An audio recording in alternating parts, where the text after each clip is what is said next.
warmly welcome and invite you, because it's really lovely of you to give up your time to come and talk to some of our members. I know that sustainability is up at the top of the list of things that people in our community are interested in learning more about. And it's also quite rare that there are employers out there that say, oh, people who are over the age of 45 or 50, yes, I definitely want to talk to that audience. So the fact that you want to come and talk to this audience is just music to my ears, and presumably to theirs as well. So I'm just going to say thank you, and I'm going to hand over to you to tell us a little bit more about Carbon 3 and what it is you're hoping to recruit. To give you an introduction, I'm Judy. I head up the People and Culture team here at Carbon 3. Thank you all for joining me today. I'll be talking to you about Carbon 3. We're an industry leader in the renewable energy sector, so we focus on renewable energy solutions, electric vehicle charging, ESG consultancy, that sort of thing. So we focus on delivering a full concept to delivery service. That's ensuring the planning and sustainability targets are met for both the new builds and for the retrofits. So the retrofits are already pre-existing older buildings that we're updating. So I'll move the slide so you can see as I'm talking. I'm not going to read verbatim, so I'm just going to ad-lib it as we go. So hopefully I won't get you all too bored. Our management team has a combined experience range of over 45 years. So we've worked with some of the UK's largest construction and M&E companies, as well as housing associations, local authorities, schools, hospitals, you name it, we work across the sectors. We don't focus so much on single domestic homes as we do commercials. So whilst we might do a domestic home, but it'll be part of a bigger commercial contract with a local authority or a housing association. The technologies we focus on are mostly solar PV, battery storage, EV charging systems, heat pumps, and a small range of other home retrofit solutions. So a little bit about Carbon 3. So since we've received private equity investment in 2020, we expanded significantly, and I think we're at the stage now where we're very excited to share our journey and opportunities with, you know, the likes of people like yourselves who are now looking to move over into new industries and explore new horizons. So when we choose our technologies, we choose them, you know, with the knowledge that we're only selecting the best. We design to meet unique needs of every project. So all our projects are almost bespoke. So whether it's value engineering to meet site targets or providing high-end products, Carbon 3 kind of works on the knowledge that we will provide the expertise in the supply chain to exceed expectations. So some of the key services we offer are listed below. So we do consultation and design. So that's the initial prepping stages.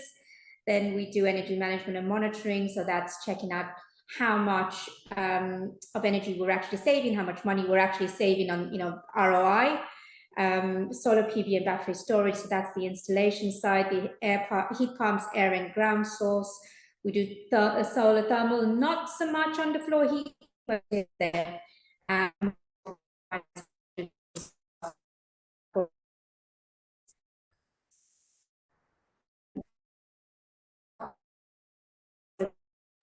We're losing you. Yeah, we're losing you a bit, Judy.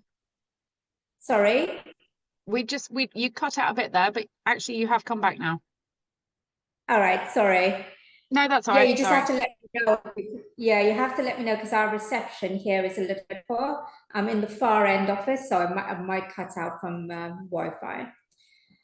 So with solar PV, as you can see, we buy energy from the grid. It's imported into your fuse box, converted into energy and via your solar panels. And then this is our EV charging units. You might see them around in housing associations and things like that. And just some examples of the heat pumps we deliver, which are now replacing your traditional home boilers and things like that. So our plans for growth. So obviously we're planning on leading the way to carbon zero, and we're expanding across multiple sectors, including commercial, new builds, domestic projects, retrofits. So this growth means for Carbon3 that we're actively building a strong team. We're constantly recruiting. It has been, I hate to admit this, but recruitment has been the bane of my existence for the past 12 months. It's taken over my life. So our plans for growth, we're expanding. We've just opened an office in the Midlands, and there's plans to open another one in Scotland, possibly in the first half of 2025. And then we'll look at other locations as we progress. So the Midlands has taken off, and now I'm heavily recruiting for that area as well. So that's, you know, a key priority for me to deliver in the first quarter of 2025. The other growth plans we have are project diversification. So we'll be looking at different models of solar PV, other areas of battery storage that we can provide, etc. And then as we grow, obviously we'll open ourselves up to new dynamic roles. When I started a year ago with Carbon3, we spoke at that time about possibly having a business analyst on, and at that time we spoke about it and we said, oh, we're probably not going to need that for another 5 years. But here I am sat today, it's been a year later, and we're recruiting for business analysts. So we're growing quite quickly. So there's always opportunities with us. So I'll talk you through very quickly a couple of the current roles that we have. So commercial managers, so these commercial managers will sit on our sales team, and you can either be focused on solar PV, you can be focused on the retrofit side of things, or on just decarb, which would be the air source heat pump side of things.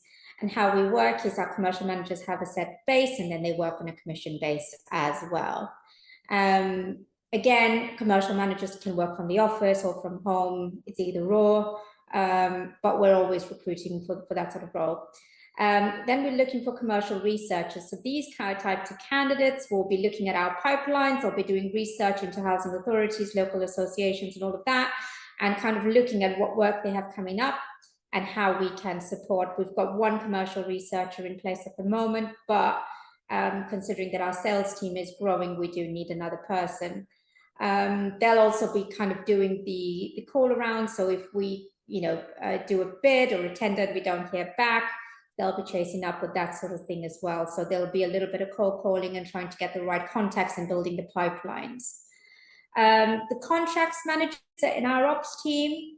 So this is the delivery of the projects. So they work closely with our engineers and order the supplies, schedule out the engineers on their various jobs, one-to-ones with the clients. So basically they're the link between us and the end user, essentially.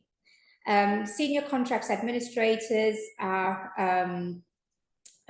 worked closely with the contracts managers, so they carry out a lot of the administrative work involved with maintaining these contracts, and whether that is writing out operations and maintenance manuals, applying for DNO applications, that sort of things. We're at the stage now where we've outsourced our health and safety for a while, but after a review last quarter, I realized that we need an internal health and safety manager. So we're not sure if we need one or two yet, but we are looking for a health and safety manager, preferably IOSH qualified, NEBOSH qualified, and with preferable experience in the construction industry, because it's a whole other ballgame doing health and safety in construction. I know I've studied IOSH and NEBOSH, but I couldn't do it because I've not worked in construction before. So it has to be somebody for that role very specifically with experience in the sector. A new role that I've put out last week is for an internal recruiter, because I am drowning in recruitment at the moment. So that's one that I need quite desperately right now. And that role will focus with me, will work together with me, and we will focus on enhancing our position, our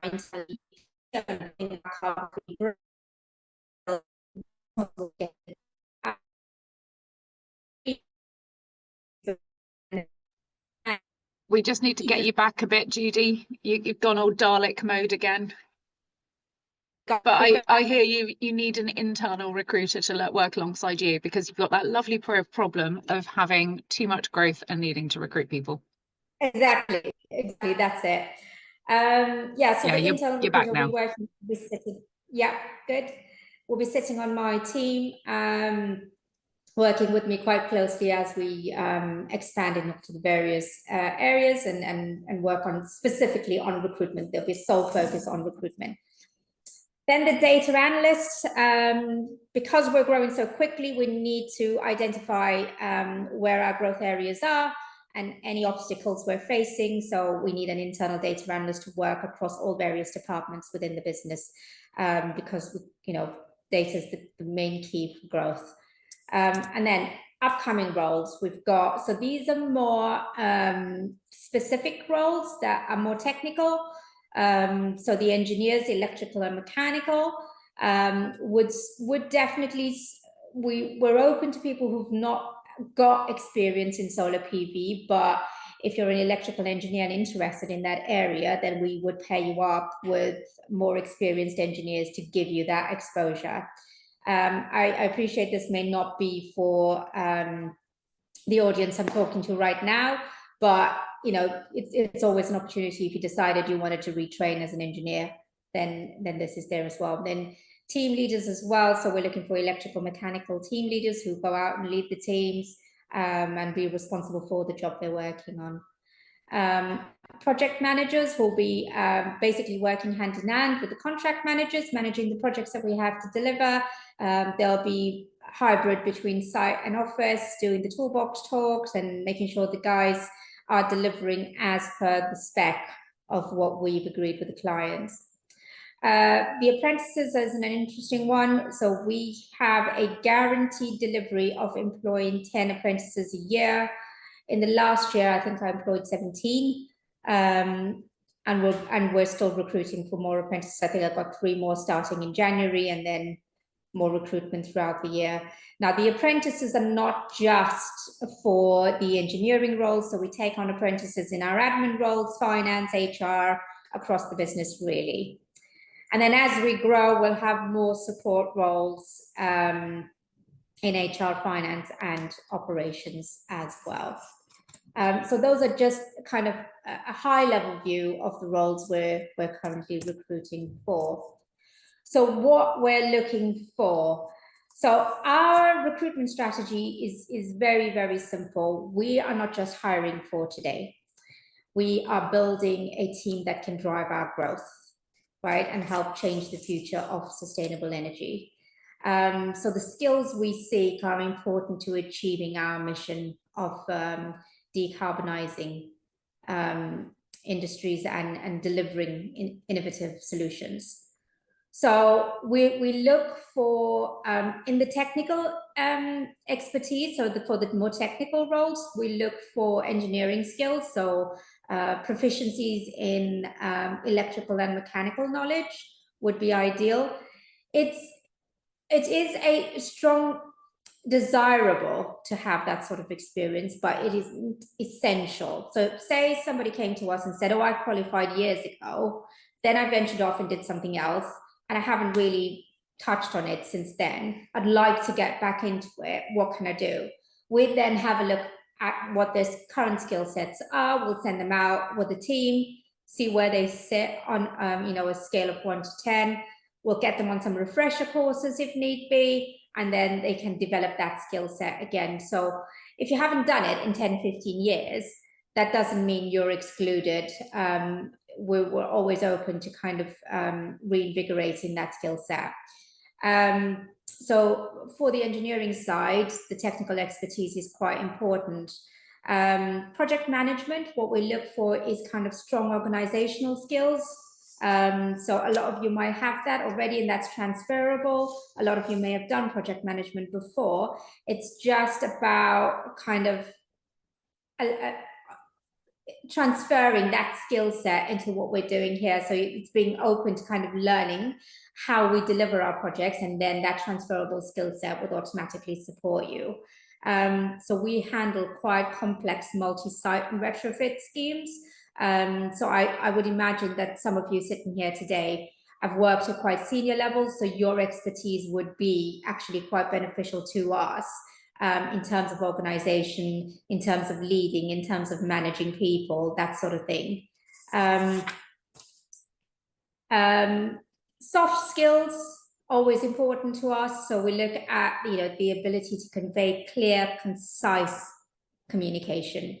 That is very, very important. Because obviously we're collaborating with teams, we're having to convey ideas, we're building relationships with clients, so all of that is key. And I think communication is one where a lot of businesses struggle in that, why haven't you told me this, or why wasn't that? Because the communication wasn't clear, it was wishy-washy, it was neither here, it was neither there. The thing that we try every single day is just having complete transparency. And if we need to be as simplified as possible, we'll do that, just so that the message is conveyed clearly. Specialized knowledge. Now, I think a lot of the sector is quite new, and whilst understanding the UK's decarb targets and technologies driving this transition is kind of beneficial, it's not 100% required. Decarbonisation and renewable energy is something that everyone talks about right now, being more sustainable, being more eco-friendly. And I think that sort of almost comes naturally to most people these days. And there's loads of programs we can get people on that are actually government funded, or even free courses that, could enhance knowledge about decarb and renewable energy. So whilst we prefer it, it is not a automatic no if you don't have that sort of pre-existing knowledge. So, I mean, we're experts in sustainability, but I myself have not worked in the sustainability sector before.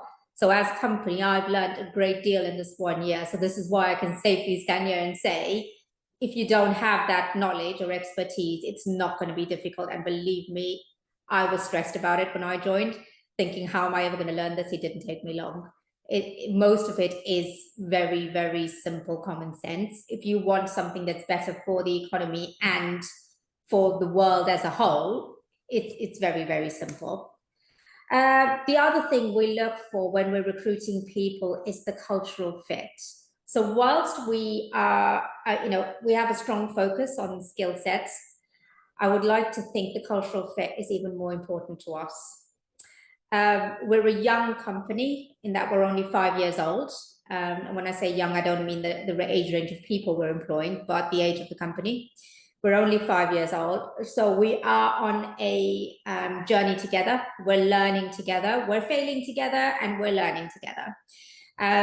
So our culture is a very collaborative one. From the directors right down to our apprentices, we all collaborate. So the apprentice will collaborate with the director, and the director will collaborate with mid-level, where there's no closed doors. We don't operate on a very strict hierarchy. We're very much an open door company, and we have an open door policy. So we encourage creativity and a sense of purpose across the entire organization. So hiring people that share these values is very important to us, because it ensures we remain a company where, where everyone can thrive, really speaking. So that's basically what we look for in our people. I think one of the other things that I didn't write on there is when we talk to people in interviews, we kind of look for people who are willing to step outside of their comfort zones and are eager to learn. Because we focus a lot on learning and development. And yes, you need those people as well within a business that will just want to sit there and do their day-to-day 9 to 5 or 8 to 5, whatever it is, and go home. But the majority of our company are looking to progress. So for us, it's important that when you come in, we understand quite early on what your trajectory is, so that we can fit that with our learning and development program. So recruitment process, what does that involve? So we would normally advertise across various platforms. So Indeed, Monster, LinkedIn, you name it. We receive the CVs, we go through a CV selection process. I normally do that together with the ops managers, or depends on which team I'm hiring for. If it's commercial, then I'll sit with Ian, who's in charge of sales. We'll go through them. I normally then do a, am I cutting out again? No, Okay. you're okay. I normally then do a telephone screening with all shortlisted applicants, and I'll just have a quick short telephone conversation to see what your interests are, where you are in your career, what you want from your next role, if you have an idea of what you want from your next role, and then we gauge interest from there. This step is one of the most important steps for us because it gives us an idea if you meet the baseline technical and cultural requirements that we need to progress your application further. We then move on to interview stages. For some roles, there'll be a one-stage interview. For others, there might be a two-stage interview. We do prefer to meet all our candidates in person at some stage during that interview process. It's important for us because the directors are heavily hands-on and they like to know every employee within the business. What they don't want to have is a disconnected them and us culture. So we try to meet everybody and we get to know people during that interview stage. And also it becomes less informal then, because our interviews are not structured as, oh, we've got to go through this lot of questions and that lot of questions. It is a getting to know you session, essentially. And within that session, we'll talk about your skills and your aspirations and about the business and how we see us both aligning and working together. If it is for a more technical role, there might be an assessment. So for example, if I had somebody joining me in HR, there might be an assessment for that, just on general employment law or something like that, you know, or on the reasons for dismissal, you know, something simple to gauge the knowledge level for the role they're applying for. I think it's important for candidates to understand the theory behind their roles, behind the roles that we're recruiting for as well. So assessments are really important for us. And then after that, we sit down, we review. Generally speaking, we work quite quickly on decisions. I would like to think in 3 to 4 days, we can have offers out to people if we need to, or we come back with responses and reasons why people haven't been moved on or to the final stage or offered. So salaries, we put 30 to 40K range here because I think that's the kind of range for the kind of roles that the audience I'm talking to today might be applying for. But generally speaking, our apprenticeships start off from around 18K, and your project managers and the upper end of 65, 70K. So the roles are very, very varied. So the recruitment process at Carbon 3 is not so much matching CVs to job descriptions. I just think it's important to say this. It's about finding individuals who match, who align with our values, and also will be able to thrive with us and grow with us. That's really, really important for us. I should have written this on the presentation, actually. Our turnover rate is extremely low for the construction industry. The last time I looked at it, I think it was 13.2% per annum in construction industry. We're at 1.6%. So wow. It's extremely low. We retain our teams, and that's because we make every effort to engage with them at every opportunity. I mean, we've designed this process over the last year. I think in the past, where they were a smaller company and still growing and developing and without an internal HR, recruitment was a little bit ad hoc. So we've designed this process that actually really, really works for us. And what we found is that we're attracting skilled talent through this, but we're also attracting people who are motivated. So, you know, that all lends hands to helping us with our mission to lead, through to a carbon zero future. So just very quickly, I thought I'll talk about what the journey with us looks like. So when you join us, the first stage, obviously, with my lighting is really bad. I'm so sorry. I have to apologize. I'm just looking at it. It's terrible. That might be better slightly. Yeah. The journey with us. So the first thing we'll do, obviously, is comprehensive onboarding.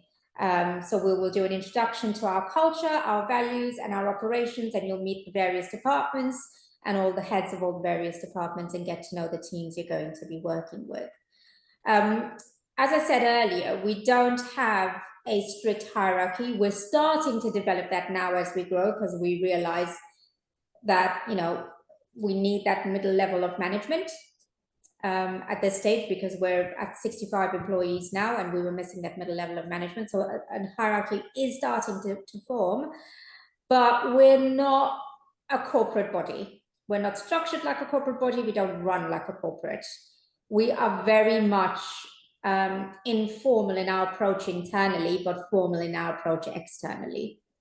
So then we have mentorship and coaching. So every new person that comes in will be paired up with somebody who has been in the role for X amount of time and has got more experience in the role. They may not necessarily be your line manager, but somebody who you can draw experience from and knowledge from and get to know the business a little bit better.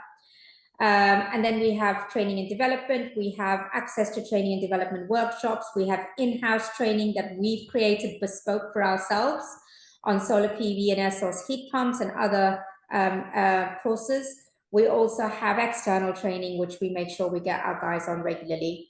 I have one person within the company whose sole focus is to get people in training and development on a regular basis. So she books out all the trainings for all our team throughout the year, and then we monitor how they're getting on, and then we have regular reviews to see what's next for their journey. When we start off, during the probation period at the 3rd month mark, we'll sit down with everybody and we'll talk about career pathways and progression avenues. So, we will have regular feedback to track that progress and your achievements. Now, what we say to everybody is your progression within the company is how slow or how quick you want it to be. That's really important to us, that we don't push people on too fast. But again, it's equally important for us to spot the Sherpas so that we know, well, actually, you've committed to that, but we don't think you're actually showing much interest in doing that. We've invested in you. What's the issue? Is the external factors that's preventing you from, moving along with your training? What's happening? How can we help? So our regular reviews help with that. And then we also have lots of informal chats with people, just finding out how they're doing. Because the idea for us is, whilst we're growing so rapidly and we're recruiting quite heavily, lots of the senior roles within the company we're hoping to fill those positions by internal promotions. So in an ideal world, we would like to move our internal team up the ladder first before we recruit externally, unless it's a very technical role or a very specific role that requires a specific skill set that we don't already possess internally. Career pathways, again, yep, that's the one we just spoke about. So then feedback and performance, we've just spoken about. So networking opportunities. So we participate in a number of industry events and conferences. So we like to get everybody involved in this. So we'll open it up on a voluntary basis if people want to. Or some people are naturally comfortable to do networking, some people are not. There's no pressure. But we like to get everybody an opportunity to get involved at some point, and whether that's just doing something internally or getting involved externally on more client facing or on an exhibition or helping build out a stand for an exhibition, there's always room for someone to get involved. Like I said before, we are a very supportive work environment. We have an open door policy for questions, and again, if directors are not available, then you can come to any one of the other senior managers within the business, and we're more than happy to have discussions. Technology and resources. So we get people, if people need something, obviously send an email. we're happy to look at it. We just need to know, have a business case for why we need it. Very much the same like other businesses and how they operate. For example, I walked into the business in December last year. We were on 34 staff at the time. We had no way of tracking annual leave or contracts or anything like that. And I said to the guys, before we do any more growing, we need to implement an HR system because I cannot work off spreadsheets as we grow. It took me all but 2 weeks to get proposals and approval from the directors. They move quite quickly. So, and then, you know, if you put the proposal forward, it's up to you then to roll it out. So they're very inclusive of what's needed. They're open-minded. So that's very refreshing for me. Recognition and rewards. So one of the things we do is we like to call out people that go above and beyond. So we will recognize and reward people throughout the year, whether that's just, you know, in a gift or a voucher, or send you out to dinner, or just have some sort of a little bit of a celebration for you. We do year-end bonuses. That's, you know, across the board. Salaries get reviewed after every training that you do. So it's not just an annual salary review. So if I had to go tomorrow and do become FCIPD or NCIPD, at that point, my salary will automatically be reviewed because they recognize the qualifications. So that's how we work with recognitions and rewards internally. Yeah, so that's a little bit of the journey with us, but you can ask me your questions on that towards the end. So why join Carbon Free? So, I mean, we offer career growth. I think it's really important for us that people come on and they have career pathways. The number one thing I hear when I'm talking to people, when I call them to do the telephone screening, is the question comes up, why are you leaving? There was no room for growth, or I didn't know what my growth looked like within the company. Or when I asked for growth within the company, I was told there wasn't any, and this was my role. So for us, that's really, really important. We also give people very hands-on project experience. So whether you're working on a project from a sales admin perspective or an ops admin perspective, you'll be involved with the project. You'll have the opportunity to sit in on the big meetings so you can see the bigger picture. We also offer a good work-life balance. Now, obviously, this doesn't work for the more technical roles that are projects site-based, because we're delivering installations as well, but we do offer flexible working arrangements wherever possible. Our culture is very much supportive. I think it's fair to say we work hard, but we also play hard. We have 3, maybe 4 kind of get-togethers throughout the year for the entire team. So whether that's an apprentice to our directors, we all get together, we go out, we have a good time. We had one in the summer in London, and then we just literally just this Friday did our Christmas party, which was a huge success as well. So that was really good fun. I think we're all still a bit recovering from exhaustion, but you know, it was good. Competitive salaries, again, this has only got the 30 to 40k range, but our salaries, you know, are dependent on experience and what you can bring to the role, and they're very much open to negotiation if you know you're really skilled in what you do. Annual leave, 25 days plus 8 bank holidays. Again, our holidays are kind of, you know, we don't specifically say you have to take this amount with this quarter and that amount with that quarter. We leave that open to your discretion. We just ask that you use at least 20 by the end of the year because that's statutory, and we like people to have a break. We've just rolled out our EV car scheme, which is a salary sacrifice scheme. So we're encouraging our employees to switch to EV. At the moment, we've got a few EV chargers outside where our guys charge up, but we'll be adding in more as we go along. The EV scheme has taken out quite nicely, and we've had a few orders put through already, so that's good. We'll be enhancing our remuneration benefits package at some point, but for me this year has been more about focusing on culture, building the team and getting structure and getting the organization developed. Now that I have some sort of structure in the team, I can now say, okay, this is what I'm focusing on next in terms of EVP. We have an employee assistance program as well. So if you need, legal advice or mental health advice and that sort of thing, we've got an EAP program externally for completely confidential advice. So I think I've come to the end of my presentation. So what I'm going to do is I'm going to open it up for questions. If you have any, I don't know if anything's popped up in the chat. I'm just going to have a quick look. No questions, no questions in the chat. But I think if you clear the slide share or the screen share, then anyone who's got a question, it's kind of easier to see their hands or see them when they come in. Bear with me. There we go. Wow. So, I mean, very exciting. And Judy, the fact that you were saying that, you're open-minded to people who want to learn new things, that's basically what's driving this community. A slightly self-selecting group, but they're basically paying money to be Brave Starts members, and they're paying money to learn new things and figure out what it is they want to do next. But this is specifically, if I think about the sort of 700 odd members, this is just the group interested in sustainability. So you've got a pretty qualified, interested audience. Over to you, really, guys. What questions do you have for Judy? I mean, I have to say, Judy, that was pretty comprehensive. You've done a pretty amazing pitch. I love the sound of it all. A lot of training opportunities. The fact that I like your own personal journey as well. The fact that you were going, I've got no experience in this sort of area, or carbon footprints and solar panels and electric vehicles.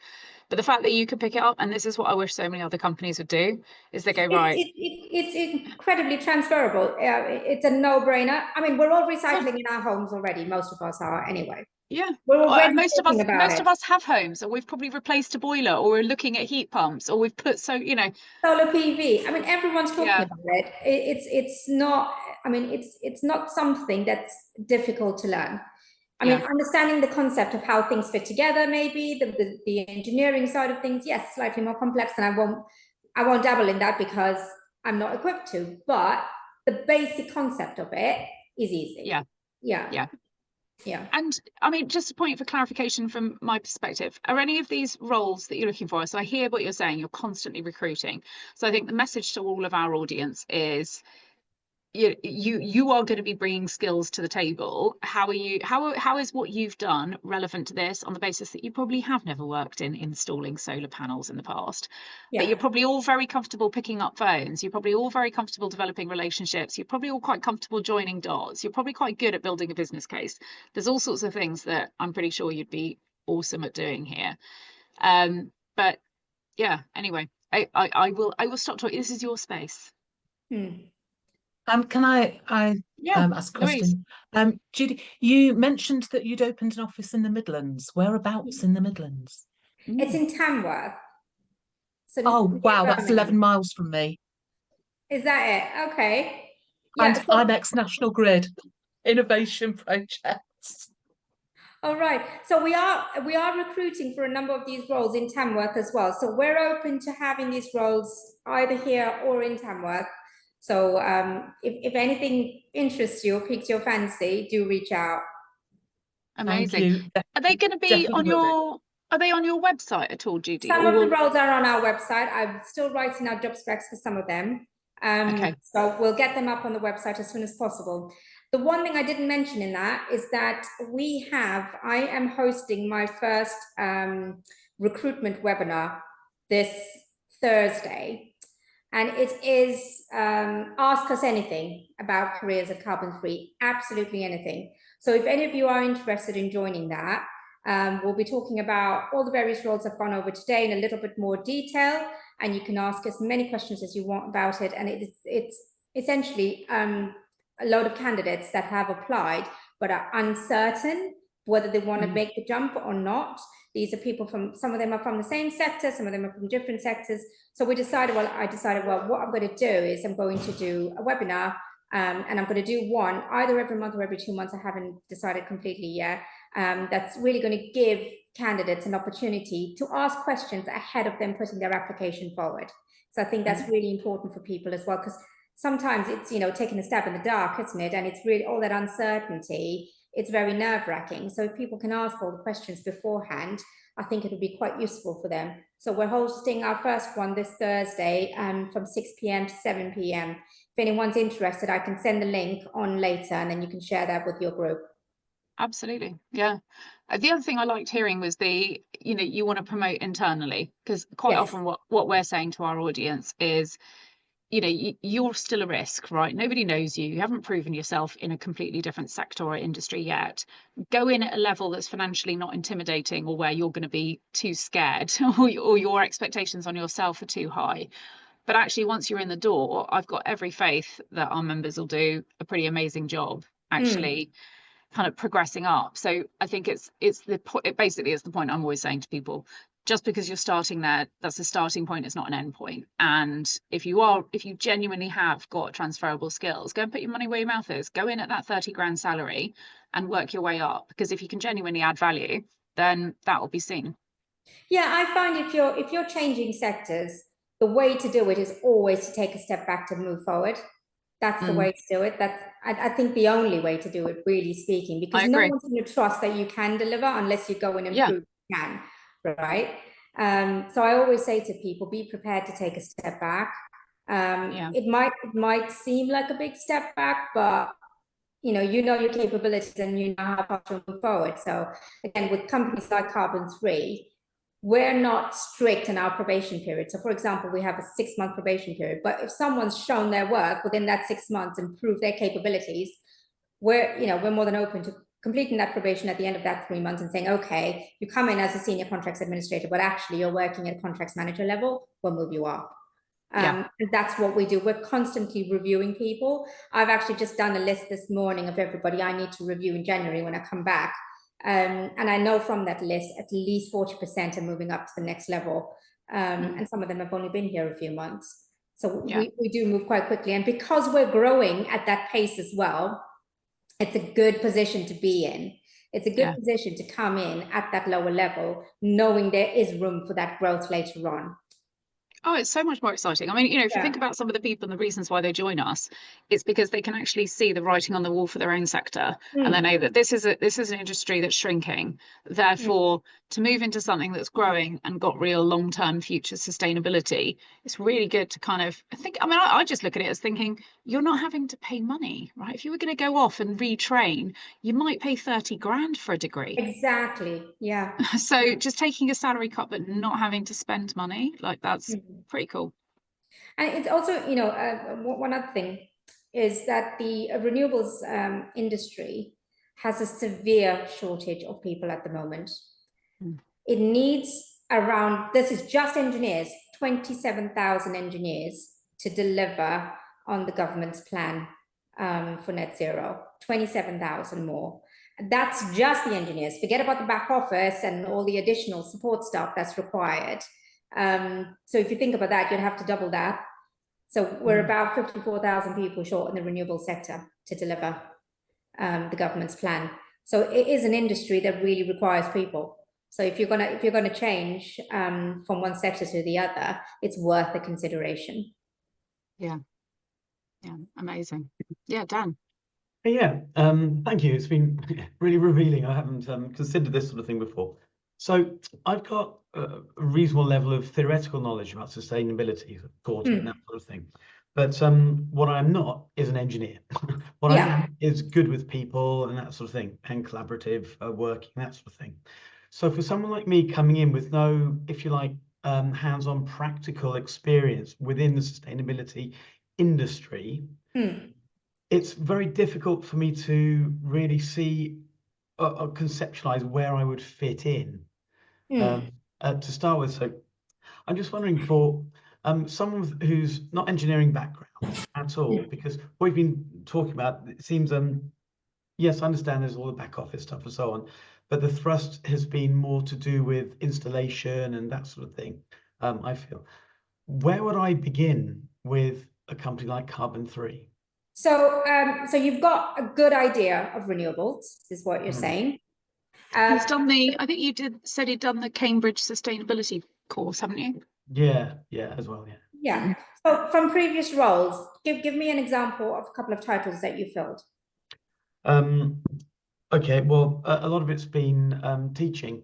involved. So it's like sort of course management, that sort of thing, and Okay. lecturing and so on. So we've got a teacher who's changed jobs, working with us at the moment, and she's heading up the contracts management for all our operations and maintenance side of things. And she had, unlike you, she had no knowledge at all in renewables.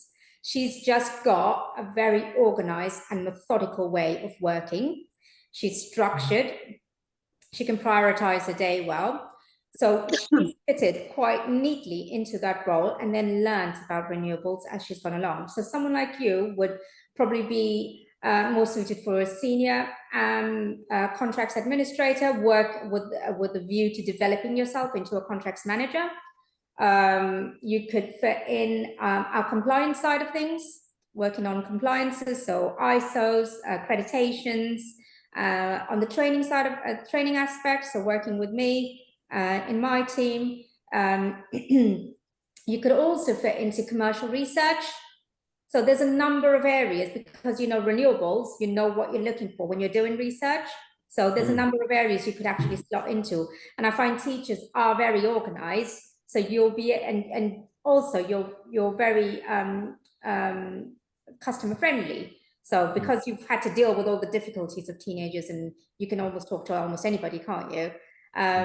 So customer services would be another area that you could potentially fill. So there's a number of areas that you could transfer your skills into.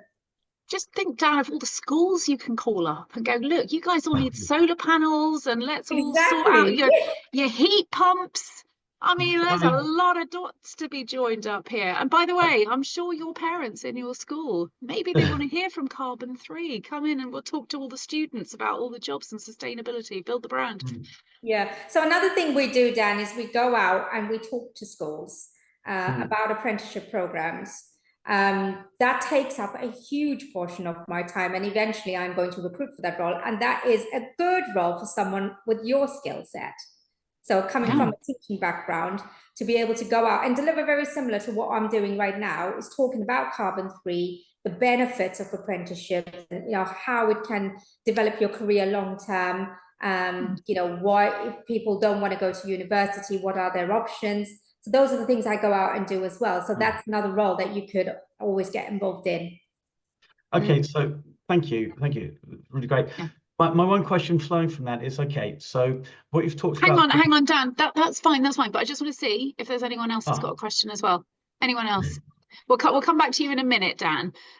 But Nicole and then Nick. Hi, Nicole. Hi, Judy. I've actually been looking at project management training. I was looking through Generation UK. Have you heard of them? I have heard of them, but I haven't done any work with them, I'll be honest with you. I mean, I actually live in Kent, and I got rejected because I don't live in London, basically. And I'm actually waiting to talk to somebody who's done the training with them to understand how thorough it actually is. But if you've never worked with them, you probably don't have any idea. I don't know, I'm afraid, but I'll tell you what. Don't go to them, just go to Carbon 3. You're very organised, Nicole. Super. So what specifically are you looking at doing? I'm looking to pivot it into sustainability. My background's account project management, but in branding and marketing. Oh, in branding and marketing. Oh, that's interesting. Yeah. So branding and marketing. So what is there a specific area that you're interested in, or is it just? I spent 5 years doing innovation projects for product innovation. So in terms of moving into sustainability, I also worked with ARM on their SDG campaign for the sustainability goals. Right. I'm kind of really familiar with that whole area. And now I'm just, having moved to Kent from London, I'm looking to work locally in an area that I'm quite passionate about. Okay. So will you be interested in things like social value and things like that? Yeah, definitely. In terms of building brands. Yeah. So that's another role that I have, not now, but in the future, is that I want a social value manager at some point. Sorry, bear with me just 1 second. Someone else wants to use the room. I've got a meeting booked here. I'm so sorry. My director keeps opening the door and looking at me, but he's completely forgot that I'm on this, hosting this, and he goes, "Oh my God, I'm so sorry. Please apologize." That's all right. That's all right. I'll probably have one of my kids pop up in a minute going, "Mum, what's for lunch?" Yeah, no, so yeah, social value is quite high on our agenda to deliver, because we're conscious that we don't do enough. We do some things on the social value side, but that's something that I want to build on maybe in Q3 of 2025, because we've got a lot to deliver in Q1, Q2. So Nicole, if you find out about your courses, keep in touch with me as we progress, or as you progress. Definitely keep in touch, because I think, you know, we could potentially work together, if not now, collaborate a little bit in the future down the line. Yeah. Great. Thank you. Nick. Judy, thanks very much for all the information. It's really interesting. I think these businesses are very exciting. Great opportunity. I wonder if the director's still at the door, because actually my question is, are there any stories that you can share about the directors that gives us a good example of their leadership? Right, so our directors have been together as a team for a number of years. So they've worked together previously. 3 of the 4 of them started off as apprentices and worked their way up, and then developed themselves and decided to branch out and start Carbon Free. I work quite closely with one of them, who is Mike Shipp. His leadership strategy, for me, really, really works. When he first interviewed me, he quite quickly cottoned on to my skill set. And for him, he doesn't micromanage. He will say to me, "This is the goals that we want to deliver over the next year. Can you give me some ideas of how you'd like to deliver them?" We then work together, we formulate a plan. There is a little bit of challenging, which I really encourage with them. I love that they challenge me. And then I go off, I build my plan, and then we deliver it. From a leadership perspective, they lead by example as well. So for example, if we're short of engineers, they are never too proud or too busy to get their toolkits out and get on site to deliver a job. If we've made a promise to a client, they will deliver it.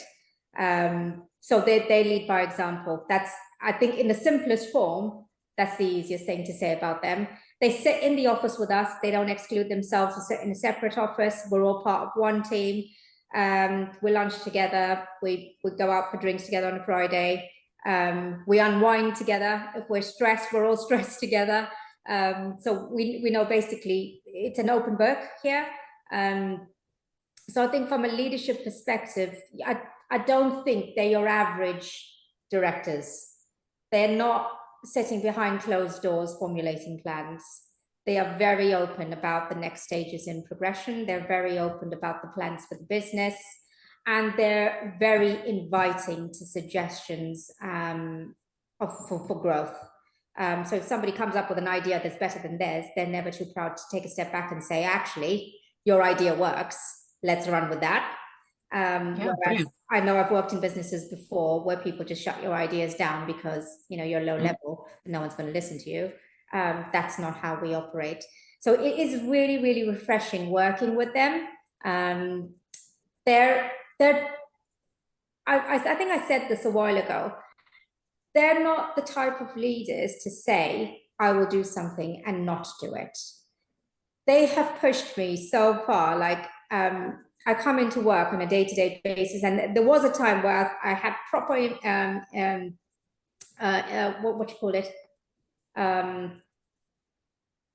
Forgot the word now. What's that syndrome called? Imposter syndrome. Imposter, that's it. I had proper imposter syndrome. I'd come in and think, how am I going to do this? I know nothing about. And I spent some time with each of them, and they were like, "Don't worry about it. We've got you. We've got your back." And so they went on that journey with me of going through that imposter syndrome. They said to me, I'll never forget this conversation I had with Mike. He said to me, "We hired you because we know you can deliver it. It may not be today, it might be in a few months, but we have every faith in you delivering." And I've worked with them for a year now, and I can honestly say this is probably one of the best jobs I've had. So leaders by example, they take you on the journey with them. That's the best way to describe them. Thank you. Good question. And by the way, can I work there as well? Did you say Of drinks on a course. Friday? Yay, Femi. Oh God, yeah, Friday drinks at the pub, right? Because we've got a pub next door to us as well. It's really bad. I love it. I love it. We just Femi, go to what's the pub. Thanks, Judy. Yeah, no, thanks for that. Such a thorough presentation. The last part just makes me want to work there now. But you're about an hour 45 minutes away from me. I was just looking at it, actually thinking, oh, this sounds like a brilliant place to work. But I was actually going to ask about your the apprenticeship program that you have. Is that for career changes, or is that from people who are starting from scratch, or do you do apprenticeship for people who are people like us, basically? Yeah, so with apprenticeships for the more experienced workforce, we do offer apprenticeships, but generally those are for people that are already started with us. So that's not generally for careers change, because that's a more complicated one for us to manage. So what we do is people who are career changing, for example, like the teacher that we have, she started, we then assessed the skill sets she has and what she needs. And we're now looking at what courses to get her on next, and whether that's going to be an apprenticeship, we don't know yet, or whether that's going to be a paid for course, we don't know yet. So not necessarily, I'll be completely honest with you, not necessarily for career changes, but more for those just starting out. But I mean, I wouldn't say we're completely opposed to it. It might be something we can consider. It just depends on what your interests are, and we're happy to have a conversation and see where that goes any which way. Okay, thank you. And just a quick add on to that, just about your commercial manager, are those like the sales roles? I think when you were talking about so the commercial sales managers are sales kind of BDM type roles. Right. Yeah. Lovely, thanks. So anyone who's good on a phone, quite relentless, charming, good relationship building, transparent, all of you, I know all of you could do those jobs. I mean, that's something like I was listening to that. I've done sales, and I've been in financial services, so done the sales, but B2C sales, not really B2B sales. But I mean, those are skills I've got. But like I said, it might be a bit far from me. But no, Femi, stop it. It wouldn't. I've spoken to you. I've seen you on phone calls. Stop it. You'd be brilliant there. I know you would. Well, that's very kind of you, Lucy. Yeah, but I'm not just. I wouldn't blow smoke up your bum if I didn't say it. If I didn't think it. So yeah, I think you'd be brilliant. Dan, should we come back to your add-on question? Okay, yeah, thank you. Just it's looking at your website. There's certain roles there. I understand you're writing job specs for others coming up. Okay, so we're transitioning, looking at perhaps doing something different, but we've got different like kind of skill sets, which might not perhaps match exactly with or even close to the current roles, but you're saying there's lots of other things potentially available. So would you be open to like an exploratory conversation or something to discuss these things? Because it seems that there's a lot of things behind the scenes that could be possible that aren't necessarily a dedicated role that's being advertised at the moment. Absolutely. Sorry. No, I was just going to jump in, not quite save you, Judy, but just sort of reiterate that I'm pretty sure Judy can't have conversations with everyone from an exploratory, maybe you could do this, maybe you could do that. What I would say to you, Dan, is if this is interesting, go in at a level of something that is currently on the website, something that you think, okay, I can do that, but I'm willing to learn, because you'll know way more about what value you can add once you're in the door and once you understand the problems that Carbon 3 are facing and where you've got, when you're in there and you can kind of go, right, I can see that they're open-minded to this and open-minded to that, and I've got that all day, every day. I'm going to just propose this. I'm going to take all of the hard work off them, and when they can see it's a no-brainer, then that's possibly, I would just reiterate that point, because I don't want to throw Judy under the bus and have you have 16 more conversations when I'm hearing you go recruitment onslaught nightmare, and I want to have you come back. So I think let's just manage some expectation, Dan, that's probably a bit of a tall ask. Okay, thank you. No problem. I think a good cover letter, Dan. Yeah. Here's how I think I can nail this job, but by the way, if you're interested in it, I also think there's an opportunity here, and I also think I can add value in another area that you might not have thought of yet. Thank you for the advice, guys. No worries, no worries. All right, and it's now 3 o'clock, so that's kind of, you know, the time slot. I know people have got busy afternoons and Christmas presents to buy and wrapping. I've got that to do. Anyway, so can we just all thank Judy very much for giving up your very valuable time, Judy? I really appreciate it. Oh, no problem. Glad to be here. Yeah, let's hope something comes from it. So hope we can help you. Thank you, Judy. Thanks, Judy. Thank you. Thank you. Thank you. Thanks so much, Judy. Thank you. Thank you. Bye, everyone. Bye. Bye. Thanks, Lucy. Bye. Bye.